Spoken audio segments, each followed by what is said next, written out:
नमस्कार साथीहरू। आज म तपाईहरुलाई सोलुसन अफ लिनियर इनइक्वालिटी अन्तर्गत एउटा हिसाब बनाउन गइरहेको छु, जसमा अब एउटा म्याक्सिमा र मिनिमाहरु पनि सोधिरहेको हुन्छ र क्वेशन दिएको छ तपाईको म्याक्सिमाइज भनेर। Maximise L equal 2x + y + 2। यो हाम्रो एउटा फंक्सन भयो, यो एउटा फंक्सन भयो। यो फंक्सनमा के भनेछ भन्दाखेरि हाम्रो शर्तहरु कन्स्ट्रेन्टहरु x + y <= 4, x + y <= 10, x > 0 and y > 0 लाई यो शर्तहरुलाई यो फंक्सनमा राखेर म्याक्सिमाइज गर्न भनेको छ, अर्थात म्याक्सिमम भ्यालु निकाल्न भनेको छ। अब हामीले के गरौँ भन्दाखेरि यसलाई बनाउनको लागि सोलुसनमा के लेखौं, the given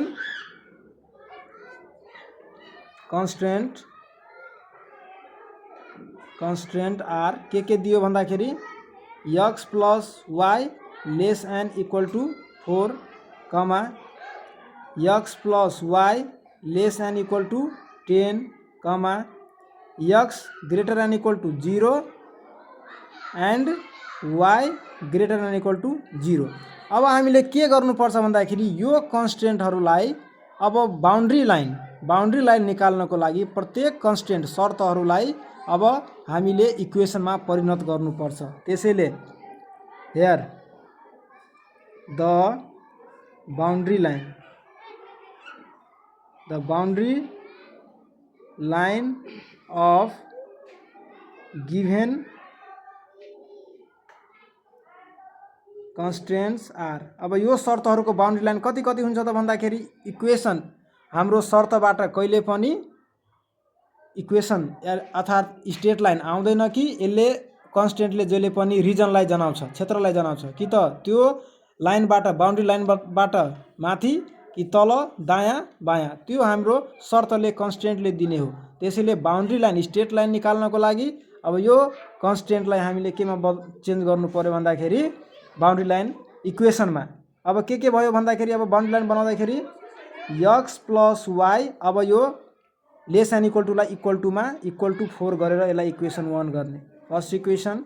similarly x + y = 10, this is our second equation. Similarly x = 0 अर्को y = 0, these are our equations. अब बाउन्ड्री लाइनमा हामीले यसलाई परिणत गर्यौं। अब के गर्ने भन्दाखेरि फ्रम इक्वेसन 1 पहिलो इक्वेसनबाट के छ, पहिलो इक्वेसनमा हाम्रो x + y = 4। अब यहाँबाट x र y बाट x को भ्यालु, x बाट y को भ्यालु, अर्थात x र y को भ्यालु निकाल्ने। अब के गर्नु पर्यो, यहाँ गरौँ y = x लाई उता राख्यो भने 4 - x हुन जान्छ। अब यहाँ x यहाँ y, यहाँ एउटा बक्स बनाऊ। अब यहाँनिर x को भ्यालु 0 राखौं त, x को भ्यालु 0 राखे भने 4 - 0 y को भ्यालु कति हुन आउँछ, 4। त्यसैगरी x को भ्यालु 1 राख्दाखेरि 1 राख्यो भने 4 बाट 1 गयो 3। त्यसैगरी x को भ्यालु 2 राख्यो भने 4 बाट 2 गयो 2। त्यसैगरी यहाँनिर 3 राख्यो भने 4 बाट 3 गयो, x को भ्यालु 3 राख्दाखेरि 4 बाट 3 गयो 1। यो हाम्रो के हुन्छ भन्दाखेरि x र y को भ्यालु यसरी लिनुपर्छ। हामीले सकेसम्म कमसे कम मिनिमम 2टा भ्यालु लिनु पर्यो, धेरैमा 3टा। हामीले धेरै भ्यालुहरु लिन थाल्यो भने समय थोरै हुन्छ, हामीसँग समय कम हुन्छ, बन्न त ठिकै बन्छ। अब यति हाम्रो भ्यालुहरु आयो, के आयो यहाँ भ्यालु भन्दाखेरि x र y, एउटा आयो 0 र 4, अर्को आयो 1 3, त्यसैगरी 2 र 2 र 3 र 1। अब यो भ्यालुलाई हामीले केमा प्लट गर्नु पर्यो भन्दाखेरि ग्राफमा प्लट गर्ने। अब यो हाम्रो ग्राफ पेपर हो, यो x एक्सिस यो y एक्सिस। अब यसमा यो ग्राफहरु प्लट गर्नु पर्यो। जस्तै अब 0 र 4 यो भनेको ओरिजिन 0 0 हो। अब x मा 0 छ, अब y 4 पोजिटिभ कता जान्छ, माथितिर जान्छ, 1 2 3 4। यो पोइन्ट भयो हाम्रो 0 4। त्यसैगरी अर्को छ 1 3, यो पनि पोजिटिभ 1 छ, 1 यहाँ आयो 3 1 2 3, यहाँनिर आयो, यो पोइन्ट भयो हाम्रो 1 3। त्यसैगरी अर्को छ 2 र 2, 1 2 1 2, यो पोइन्ट भयो हाम्रो कति 2 र 2। अब यो पोइन्टलाई धेरै कमसेकम धेरै नलिने, यसले हाम्रो के दिन्छ भन्दाखेरि स्ट्रेट लाइन दिन्छ।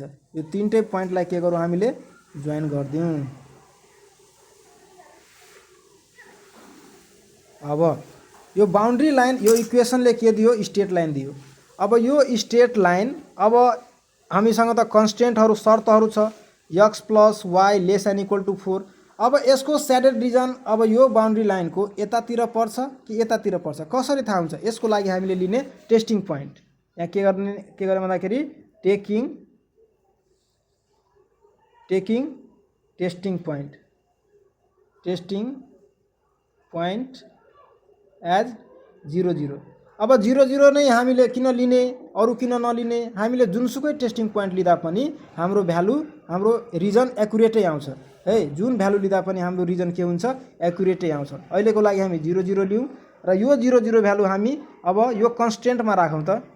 कति छ हाम्रो x + y <= 4। अब x को भ्यालु पनि 0 प्लस y को भ्यालु पनि 0 <= 4। 0 + 0 = 0 <= 4।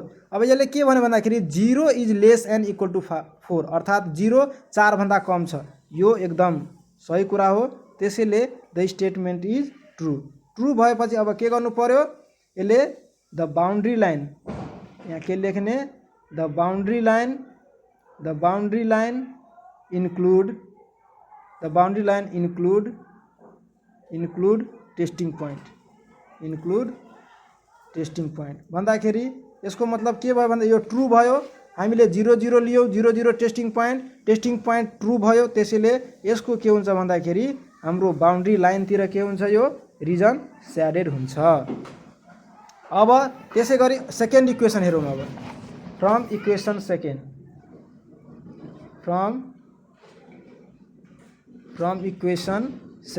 सेकेन्ड इक्वेसन हाम्रो के रहेको छ भन्दाखेरि second equation x + y = 10। x + y = 10। This is our second equation. अब यसबाट पनि हामीले के गर्नु पर्यो? यसबाट पनि x र y को भ्यालु यहाँ पनि के गरौँ y = 10 - x। अब x र y को भ्यालु निकालौँ।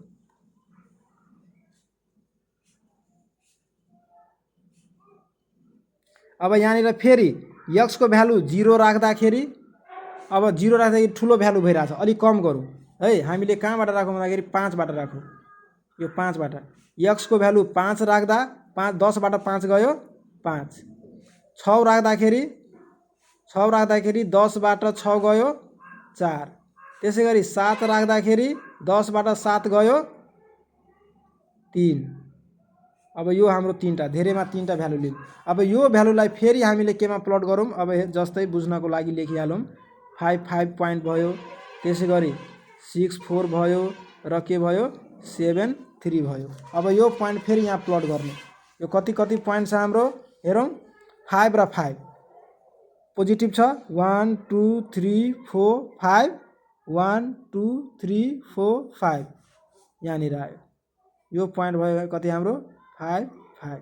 अर्को छ 6 4 1 2 3 4 5 6 1 2 3 4 6 4। त्यसै गरी अर्को पोइन्ट छ हाम्रो 7 3 1 2 3 4 5 6 7 1 2 3। यो पोइन्ट छ हाम्रो 7 3। अब यसलाई पनि हामी जोइन गरिदिउँ।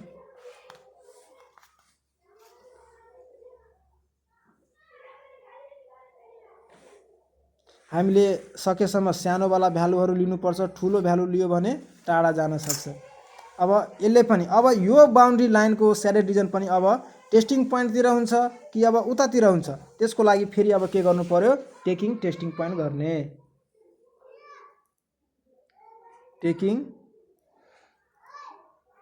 टेस्टिङ पोइन्ट एज 0 0 लिँदाखेरि अब यो भ्यालु फेरि केमा राखौँ भन्दाखेरि हाम्रो इक्वेसन सेकेन्डमा के भनेको छ x + y <= छ। <= 10 भन्यो। x + y <= 10। अब 0 0 राख्दाखेरि 0 + 0 <= 10 अर्थात् 0 <= 10। 0 10 भन्दा कम हो रे। यो पनि के हो भन्दाखेरि ट्रु हो। त्यसैले यसले पनि के गर्यो भने भन्दाखेरि the boundary line includes the boundary line includes testing point include अर्थात् टेस्टिङ पोइन्टतिर के भयो यसको बाउन्ड्री लाइन इन्क्लुड गर्यो। अब यो ग्राफमा के भयो भन्दा टेस्टिङ पोइन्ट त हामीले यो लियो, त्यसैले यसको पनि के हुन्छ स्याडो डिभिजन यतैतिर हुन्छ। यसको पनि स्याडो डिभिजन सकेसम्म यसलाई माथि बढाउनु पर्छ है, माथि गरेर अनि यतातिर के गर्ने यसको के भयो स्याडो डिभिजन यतातिर भयो। अब अर्को के छ भन्दाखेरि फ्रम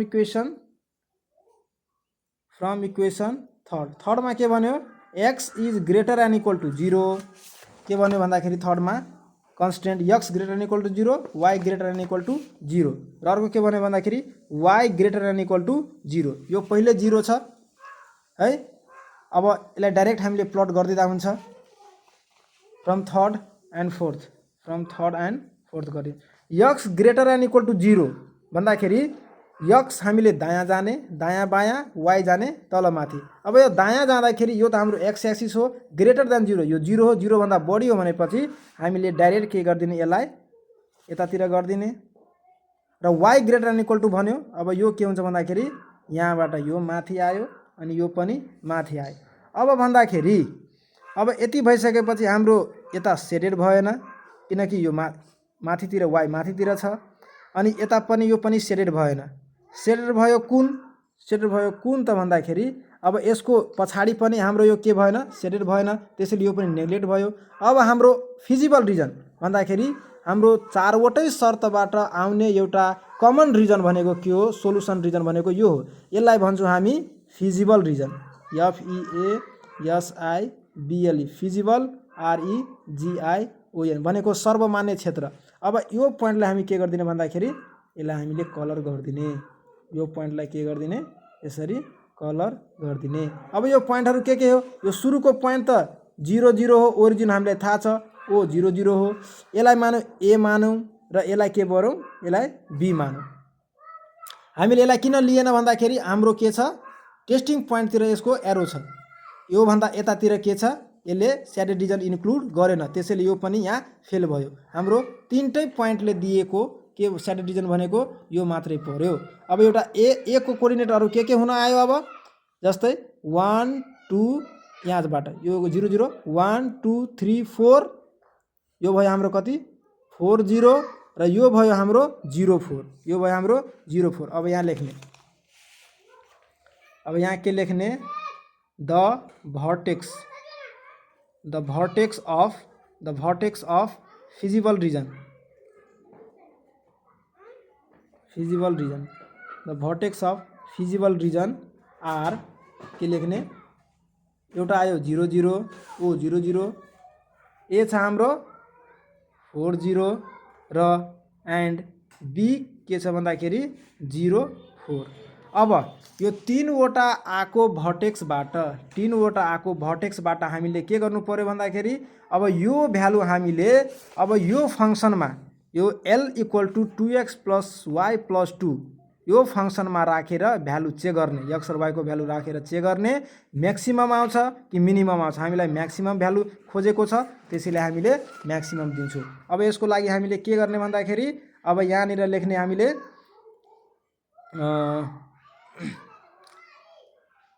जस्तै भर्टेक्स लेख्ने यहाँ लेख्ने भर्टेक्स के छ एउटा छ O 0 0 ए छ हाम्रो 4 0 बी छ हाम्रो 0 4।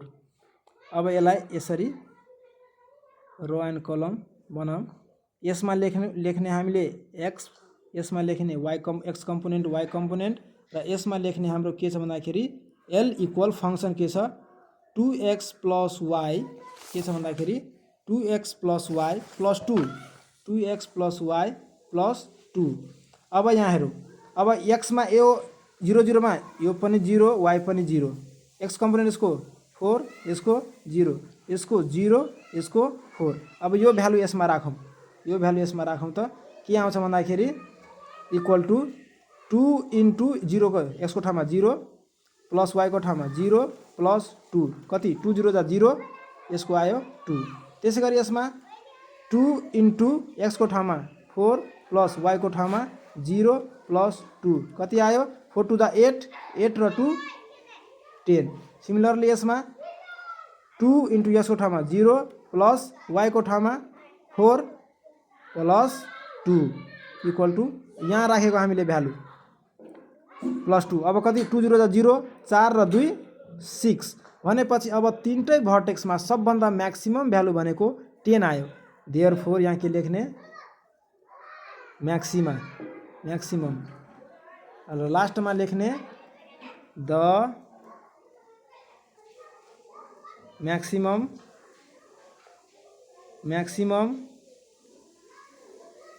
Value of the given constraint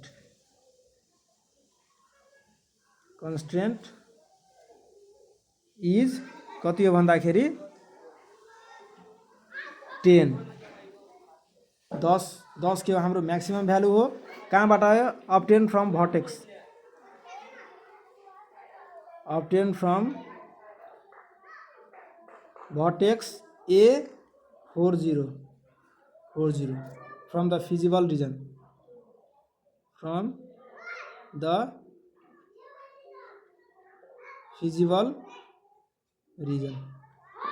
ल। अब अर्को भिडियोमा म तपाईहरुलाई quadratic equation solution of quadratic equation पनि ल्याउने छु। यदि यो भिडियो तपाईहरुलाई मन परेमा कृपया लाइक कमेन्ट सब्स्क्राइब पनि गरिदिनु होला। Thank you so much. See you in the next video.